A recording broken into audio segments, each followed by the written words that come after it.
Welcome to the Moms of Tweens and Teens podcast.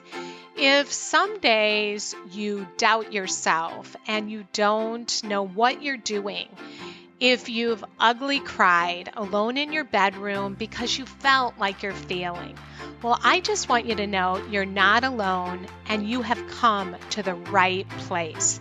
Raising tweens and teens in today's world is not easy, and I'm on a mission to equip you to love well and to raise emotionally healthy, happy tweens and teens that thrive. I believe that moms are heroes, and we have the power to transform our family and to impact future generations. If you are looking for answers, encouragement, and to become more of the mom and the woman that you want to be, welcome. I'm Cheryl Gould, and I am so glad that you're here.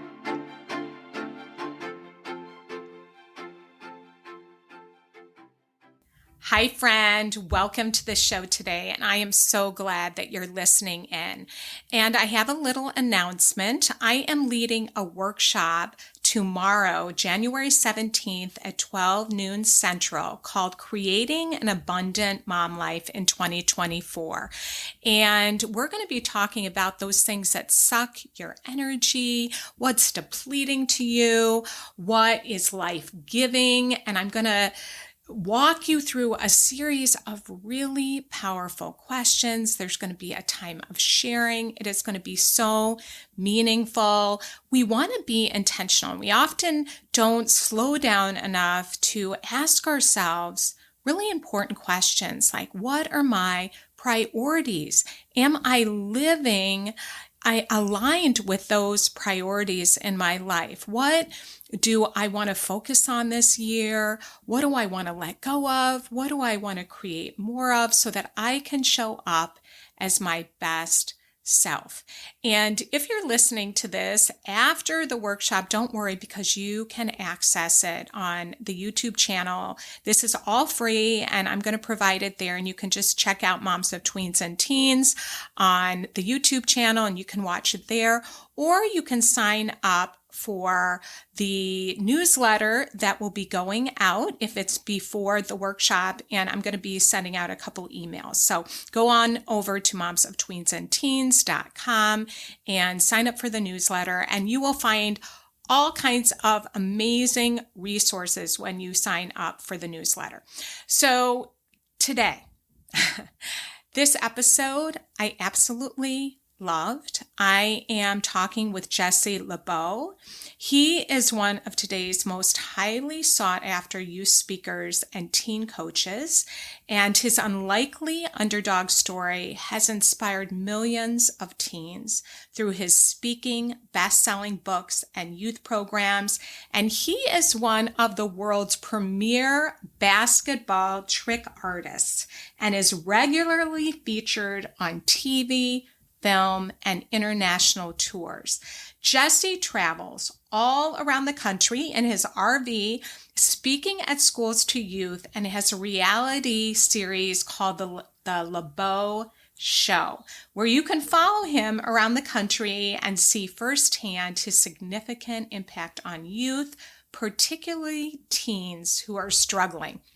He is also the founder of the Attitude Advantage program, and I really want you to check it out, and he's going to share more. It is a comprehensive approach to helping teens build incredible confidence, grit, and resilience, and his program transforms teens' lives by teaching vital life skills to improve self-esteem and positively impact the direction of their lives. I can't wait for you to get to meet Jesse and hear him share his story. Also, he's going to share with us what we can do to help our kids today and more about his amazing program and how he can support your kids and the radical difference he is making in kids' lives. So let's dive in. Well, Jesse, welcome so much to the Moms of Tweens and Teens podcast. I am so excited to talk to you. I am excited too. I was trying to read what it says in the back there. You have my whole heart for my whole life. Okay, there's some love in that house over there. I I like it. love I like that. it. Yeah, that's amazing. It's good to see you too, and I love you're pumping me up already just with the little slogan. Yeah, well, yeah, I'm really excited to talk to you because as we were talking, I started following you and oh my gosh, I mean, right now you're traveling across the country. People may know you as Joe from the Pop TV sitcom This Just In. You're a basketball trick artist. I want you to tell them about that. You're a celebrity teen coach turned motivational speaker. You help young adults who struggle with mental health, self-esteem, anxiety, depression, self-harm, phone addiction, connecting socially. You're the founder of the Attitude Advantage. You're the host of the LeBeau Show. Oh my gosh, and so much more. And you have a pretty powerful story about being an underdog. And so I want you to tell them your story and where you came from and your roots and all of that. Yeah, well, that's a lot of work. I feel like you deserve an applause break here, or maybe some water. I'm exhausted just from hearing you say all that. I feel like I need to go take a nap. I appreciate that. I feel like someone who's very, very fortunate and very blessed. My big dream was basketball my whole life, and I was able to tweak that dream into something that was totally different than anything I ever planned that I'd be able to do. And I still get to use basketball quite a bit. Like you said, I'm in our little basketball tour bus here, and we have a basketball hoop on the back, and it pops down. So as I travel around, we'll have a little basketball competition, a little basketball fun everywhere I go. So yeah, it's been quite a journey. So the story really is I was just born on a little island in Alaska called Pennock Island. Have you ever heard of Pennock? I don't even think so. I don't think anyone has. I could say it sounds familiar, but I think I'd be lying. No, it's about half a mile wide by 3/4 of a mile long, just maybe 30 or 40 homes now today, and no roads or stores or anything. So we took a boat every day just to get to town. And town, we called it, it was like we're going to the big, the city. It's one road going left, one road going right, four stoplights, and then a fence on either end of about 15 to 20 miles of road. You're trapped there. There's nowhere to go, there's nothing to do. In Alaska, it's also dark almost all the time during the winter. So I'd go to school, it would be dark. I'd get out of school, it would be dark. And it rained about 13 feet a year. Usually more than that. We called it liquid sunshine. They literally have a measuring stick in the center of town, and it's like how much water it's gotten up to, and it says liquid sunshine on it. So as you can imagine, for all those reasons, there was a lot of problems with drugs, with alcohol, with depression, all across the board, from not seeing the daylight, from being isolated. There's more bars than churches. That's one of the things that little town is known for, which is a weird thing to be known for. Probably not a good thing. And for me, I felt kind of trapped and isolated, and I felt like I couldn't go and achieve the big dream that I had. Mhm. And that big dream for me was to be a basketball player. I wanted to go to college. I wanted to get a scholarship, and I eventually wanted to get paid to play basketball. I wanted to be a pro basketball player. The problem with that is I was by far, and if I stood up, you'd be able to see, but I still am quite small. I was the smallest kid, smaller than all the girls. So when I would tell people, hey, I want to be a basketball player, they would laugh in my face. They would tell me I wasn't going to ever be able to do it. I wasn't good enough. I wasn't big enough. And I had a series of stories where these kids bullied me in pretty embarrassing ways. And it just made me feel alone. And I just was isolated. And Wow. shift for me was I decided I can control my attitude, and I can decide to listen to all these outside forces who are telling me what I can't do, or I can do the thing that I want to do. I could be the master of my attitude. I can go for it. I can create the life that I want to live. And I can team up with the right people around me that won't be tearing me down, but will actually build me up. And when I made that decision to team up, it transformed my life forever. So I started waking up every morning at 5. I'd take that boat over to town and go up to the school. This janitor, his name was Larry. He would open up the gym for me every day. He wasn't supposed to do that, but out of the goodness of his heart, he did it. And that one small act of kindness from him completely changed everything for me. And I went on to have a good high school basketball career. I got to play college and get my education paid for. And then I used basketball and learning how to do tricks to be able to break into entertainment. So I started doing commercials and movies and TV shows. My very first commercial was with Kobe Bryant. I put on his shoes and I take on all of his powers. It was the dream commercial, and I got lucky, some luck and some hard work in the right time, the right place. And I got this dream commercial. My friends who had been in the industry a lot longer were like, "How the heck did he get this one on the first try?" And I'm like, "Oh man, Hollywood's going to be a piece of cake." And it wasn't. And I did a movie with NBA superstar Kevin Durant called Thunderstruck, which was a lot of fun, and it led to more commercials and movies and TV shows. I got to have maybe arguably the best day of work anyone's ever had. I got to be hand-fed cheeseburgers by supermodel Heidi Klum I from watched that. Oh okay, my yeah. gosh. They paid me to be in that. Can you believe that? The Graduate. It was like a Yeah, play on The yeah, Graduate, wasn't yeah. it? Oh my I was the gosh. Dustin Hoffman. They had my hair kind of how it is under the Yeah, hat right like now, kind of down. dorked out. Yeah, and yeah, and it was literally all because of basketball, the thing I was told my whole life I wasn't supposed to be able to do. And so what happened from there is, a lot of different things, but the condensed version is I started playing street ball professionally, and I got to travel the world and be teammates with Allen Iverson, who's one of my favorite Hall of Fame NBA basketball players. I had his poster on my wall. I mean, I practiced his moves, I watched his games. This was like a basketball dream heaven for me. And what would happen is after these games, kids would line up for, I don't want to exaggerate, I want to say miles, but we would be out there for hours for them to come and take a picture and hang out. And it was mostly because of Allen Iverson, and I was just the guy on the team that was there too. And that happened everywhere we went, all these different countries. And eventually we went back to my hometown, that little Ketchikan, Alaska I was telling you about. And we did the same thing, and they lined up just how they did in all the other places. But on this particular situation, they were kids who I knew their families. I knew their older Wow. brothers and sisters. I knew their parents. And it just hit me in I call it my light bulb moment. And oh, this is what I'm supposed to do with my life. It's not supposed to entertain for an hour with basketball tricks and fun, which is great, but I could share my story.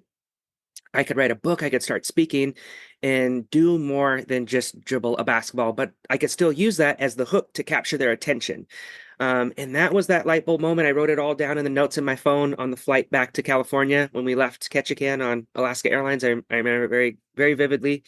And I slowly but surely went and did all those things and wrote the book and started speaking and traveling all over the world. And it turned into us having a program and, shooting television shows and programs. It's just been an unbelievable journey. And I'm so grateful because I feel like right now we are at a place where kids are hurting and lonely, just like how I felt in Alaska all those years ago. Even though they all have this phone and they're connected on the internet and on social media more than they've ever been in the history of time, there's never been more kids who feel disconnected and not truly having meaningful relationships where they spend time with them in person. And I don't care what anyone says, and there's not really anyone who will argue it with me, but you can't replace a one-on-one or a group connection in person through a screen. This is great, you and me doing this right now, but if we were Mhm. in the same room, it would be even more powerful and it would be even more impactful. So I'm on this mission now to help kids team up and really find their group, find their tribe, find their community that they enjoy being around, that they can develop social skills, that they can do life with. Because we all know the quality of our life depends on the quality of our relationships. So your life's going amazing, you're doing good. Great, you need people to celebrate it with you. And you do the same thing with them, or else there's a lot of billionaires and a lot of multimillionaires who have it all seemingly on the outside, but are very unhappy. And on the flip side, going through life's difficult times, which we're all going to go through, which I know isn't very motivational speaker of me, but tough things are going to happen. And you Mhm. need more people that are going to be there for you, just like you're going to be there for them and do life together. And that's something that's kind of missing today, that community that we used to have in person. Yep. Yeah, absolutely. It is so lonely, and kids are so lonely now. And I agree with you because I do so much on the screen.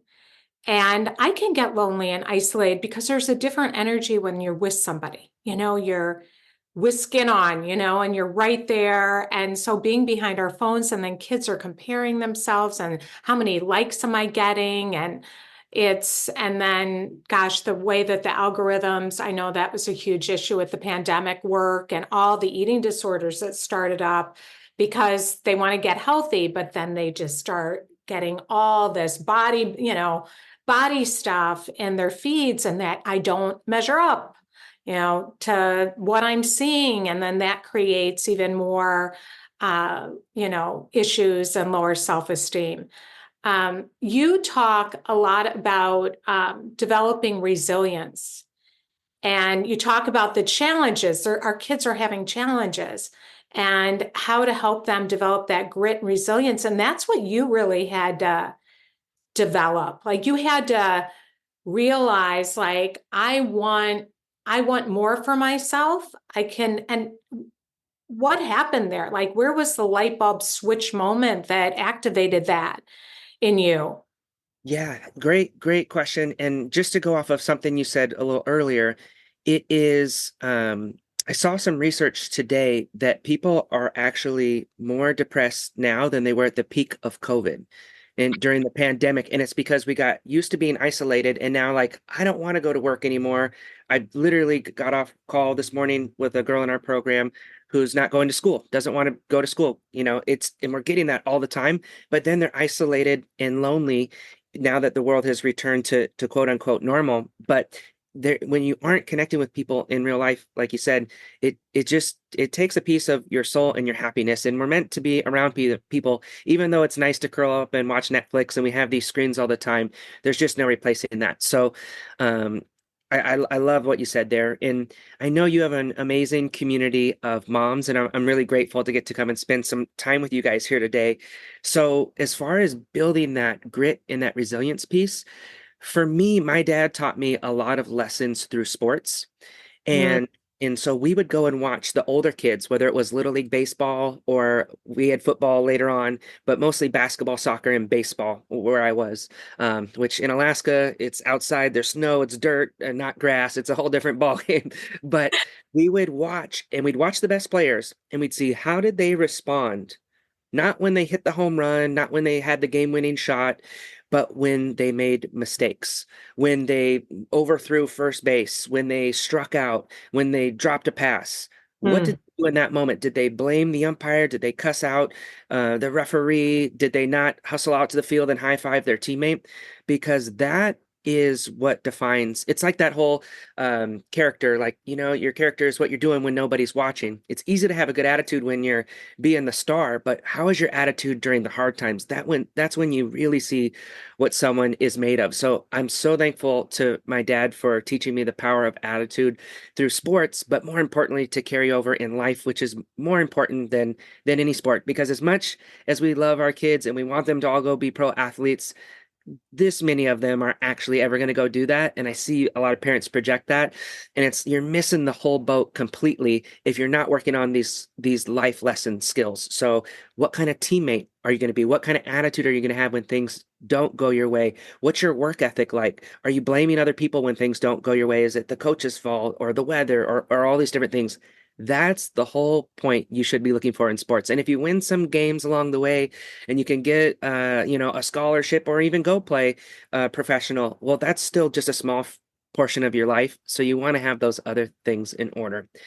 But to come full circle for your question, I think the biggest thing that's holding kids back from grit and resilience is parents coddling them. Mhm. And this is something that they are doing with the absolute best of intentions. They love their kids. They want to see them thrive. And when something goes wrong in their kids' life and they see them hurting, they see them struggling to make friends, they see them not doing well in school or not making the team, you want to comfort them because we've learned, like today, we know so much more than our parents and our grandparents knew, where it was just kind of everyone's still trying to figure it out. And now we know, like, yeah, it's really important how you treat them and how you talk to them and the things that happen with their self-esteem and handling trauma. But if you put this bubble around them and they don't ever experience failure, if they don't ever experience struggle, if they don't ever experience pain, then they're not going to be able to handle that in the real world. And that's all the world is filled with. There's a quote you've probably heard, but it's a lot of parents today are going ahead of their kids and preparing the road, smoothing out the bumps, getting rid of the cracks and everything so that it's the smooth ride instead of preparing their kids for a bumpy road, because the road is going to be bumpy ahead. And so if you can have them learn, hey, it's okay to fail. Hey, it's okay to not succeed and have people know about it. Everyone else's life seems perfect on their phone, but it's not. That's a highlight reel. And in order for you to achieve anything, you're going to have to fail way more times than you succeed. That intro that you read with all those cool things that I've gotten really fortunate to do, if you read all the things that I was trying to do, you would still be going, because I failed. Literally, I have a list somewhere. I don't even know where it is anymore, but I had a list at one point of all the things that I was like this close to some amazing breakthrough happening in my life, and it didn't work out, and I failed, or the person kind of swindled me or whatever. And like, all right, cool. Because every time you get that failure or that no, it gets you that much closer to the yes that can change your life. So, to boil it down in just a few words, it's leverage failure strategically. And that's a really good way. And then talk about those things when they happen, and everything's a lesson. Even when you, as the mom or as the parent, messes up and lose your temper or react in a way that you're not proud of, that's one of the most powerful lessons that you can talk about. Like, look, here's even I did it wrong, and Yes, what I should yes. have done next time. And so many times we don't like to do that because we want to be a good example, but admitting your mistakes is one of the most powerful tools you can have in your belt as a parent. And then recognizing that and having that conversation of, here's how I could have handled it better, and here's what I'm going to do next time when that happens, and you hold me accountable. Yeah. Oh my gosh, you said so many good things, Jesse. And I just have to go back because I'm just really struck by how your dad, because my son played baseball and then he played Division I baseball, and then he was actually drafted by the Oakland A's. So, I've lived in that sports world. Amazing. And it was so easy to go to the games and say, look at what that player is doing. That's so, look at how talented, they are, or, how, he just hit that home run, or focus on those things. That's not bad, to focus on what they're doing, but to focus on how is that player handling striking out, or whatever it is, how are they handling when they're not winning.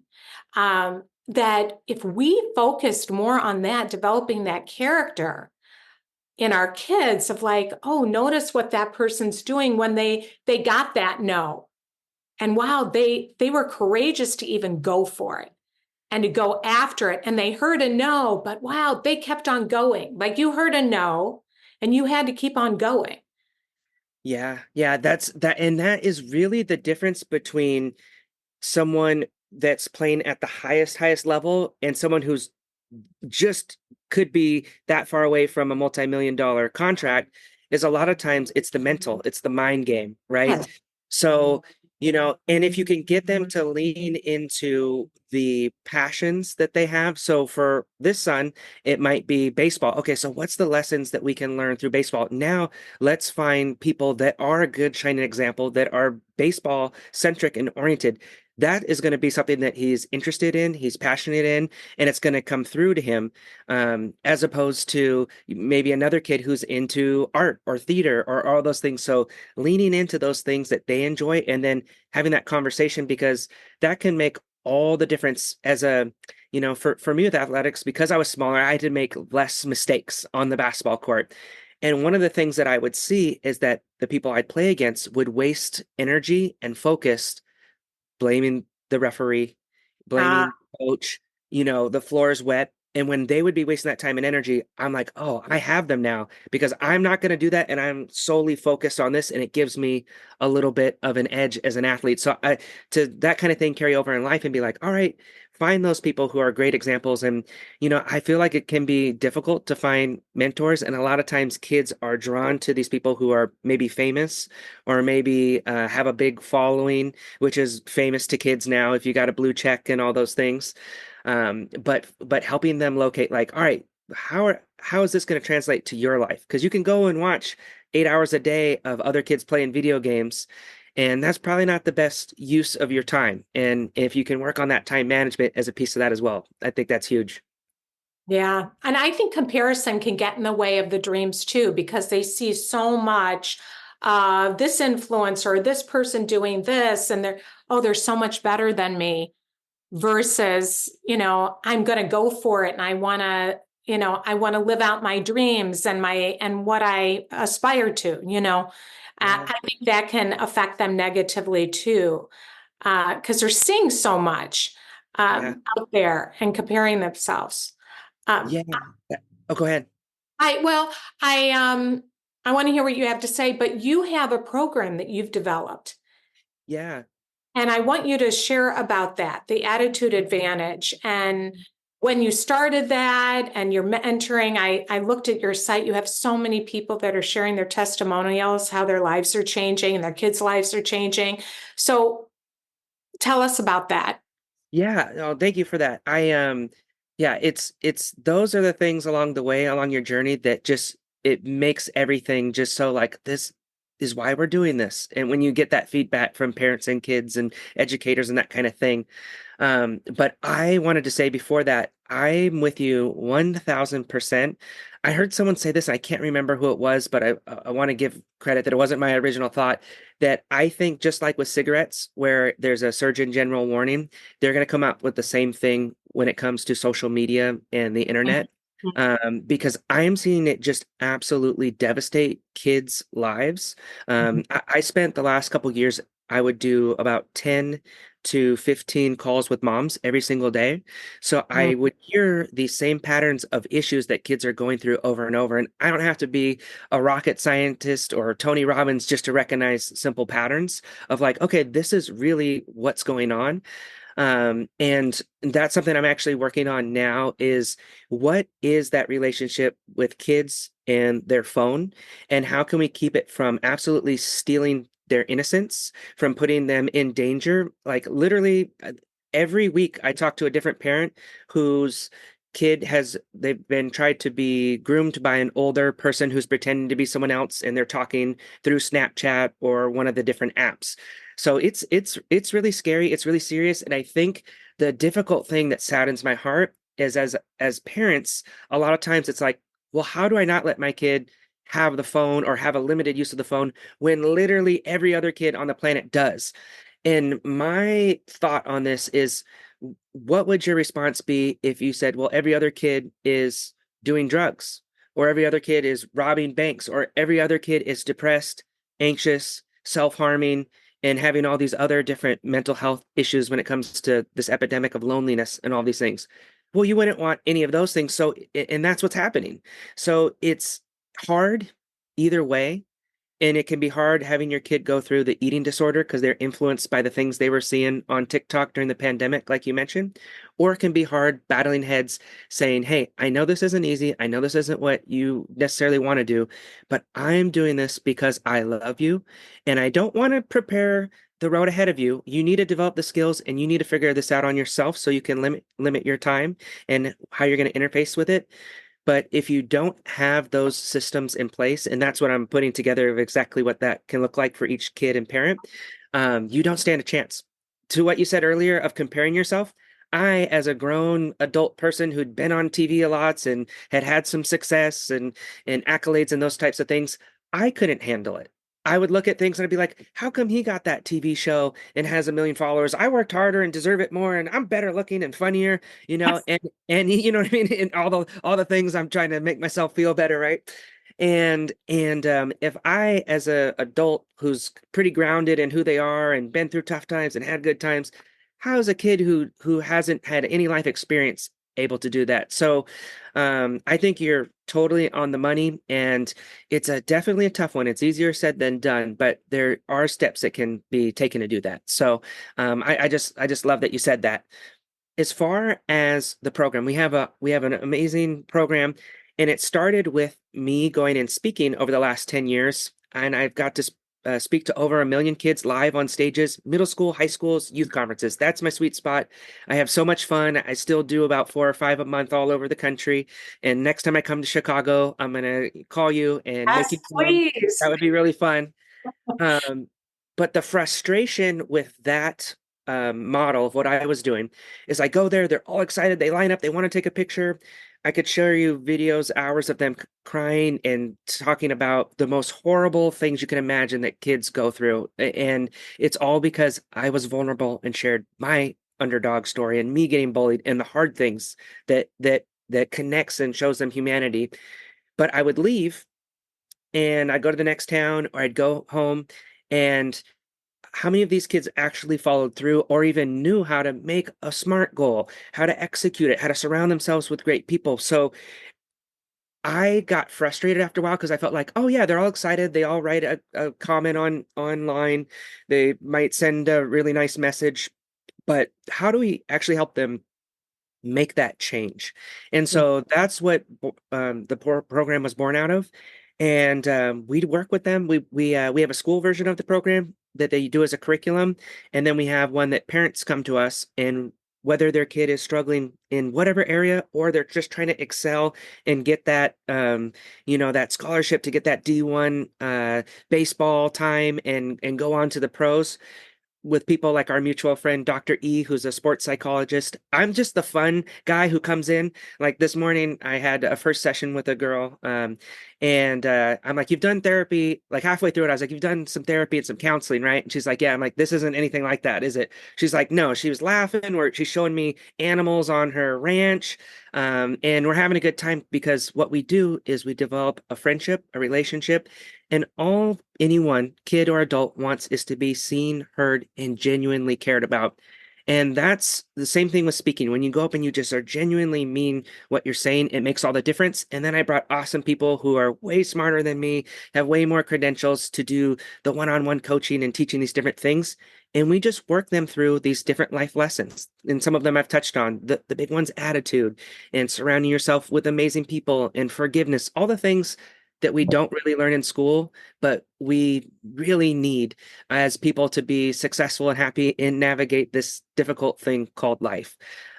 So it's just been an absolute amazing time. And in 90 days, kids come in and we've seen, as you saw, it sounds like in some of those testimonials, their Mhm. lives completely transformed. It's like I remember we had one kid who he had low confidence, and he came in on the first session, he was like this. It was just this. He wouldn't share his face. So if you're listening, I just turned off my camera. Oh, yeah. And then he came on the second week, and we could see the top of his head.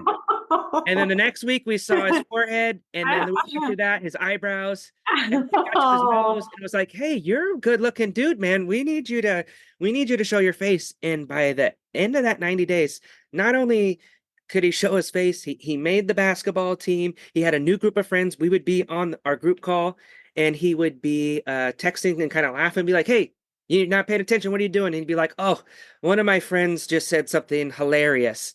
And he went from this kid that was reserved in his shell to some confidence by making new friends, making the basketball team. And it was really cool to see a transformation like that. And what's cool is every kid is different. So we work with the kids, we work with the parents too, because so much of it, Yeah. and all the moms listening right now, I know we talked about this before. I have two just things that I would say. One is they are watching you. Whether you think they are or not, they are picking up on your things. So if they're struggling with anxiety, we get a kid in there that's anxious, that's depressed. We look at the parent. A lot of times there's an anxious or a depressed Oh, parent. yeah. So the number one thing you can do is start with yourself. is be the best you that you can be. So, hey, you're telling them to get off the phone. We're talking about passionately about phone time, all that kind of stuff. But then if you're on your phone all the time and at the dinner table, they're not, it's going to go in one ear and out the other. So start with yourself. And that's, I passed over this earlier, but that's the thing that's cool with what we do is we call it the same message, but a different messenger. So most of the stuff we're saying are the same things that most parents should be saying or are saying. And so they're just hearing it from someone else who isn't mom or dad. And I'm guilty of that very thing in my own life. As an adult, I remember I called up my mom. I interviewed this cool NFL football player, and he said something cool. And I told my mom, I was like, "Oh, you're not going to believe what he said. He said you got to work hard and treat people right. Isn't that such a good piece of advice?" And my mom was just like, you dummy. I've been telling you that for the last 15 years. What are you talking about?" And I was like, "Oh, this is a perfect example of not wanting to hear it from my mom, who's great and has always been in my corner, but she's my mom. I don't want to always, listen to what she has to say." So, start with yourself. And the second thing, if any parent in here, any mom is struggling, and you're hurting and you see your kid is going through a tough time, I've been on these calls and they almost always end in tears and whatever the situation is. And if you're here listening and part of this community, then you are one of the 1% of the 1% who is taking your time to actually see how you can help your kid turn his life around and just be happy and a fulfilled young adult. So you're already exceptional and you aren't alone.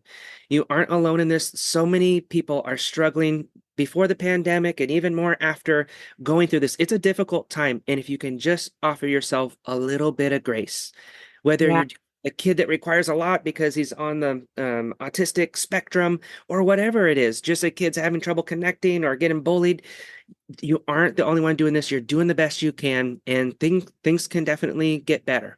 So I feel like so many of us, back to that loneliness thing, we feel like, oh, we're a failure. And that's what I get from so many moms is they feel like it's their fault.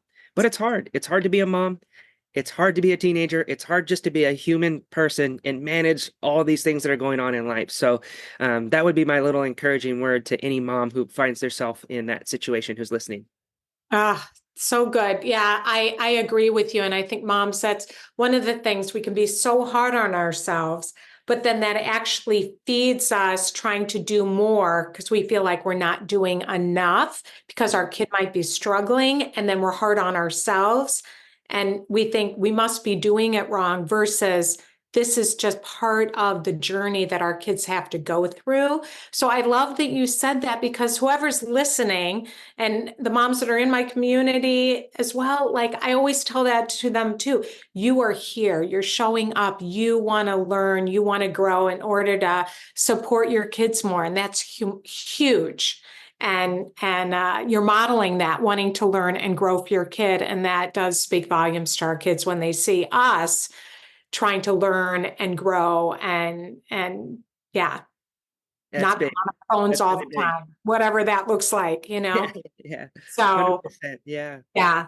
Well, I am so happy to meet you, Jesse, because I'm going to recommend you to so many parents, and we're going to be sharing this on our blog, and it's on YouTube and the podcast because I was so touched just watching you on all your videos and how you relate to the kids. You can just feel it and see it, and that there's such a connection you have with them. Yeah. And this is what you are meant to be doing. I mean, it's just so apparent the difference that you're making.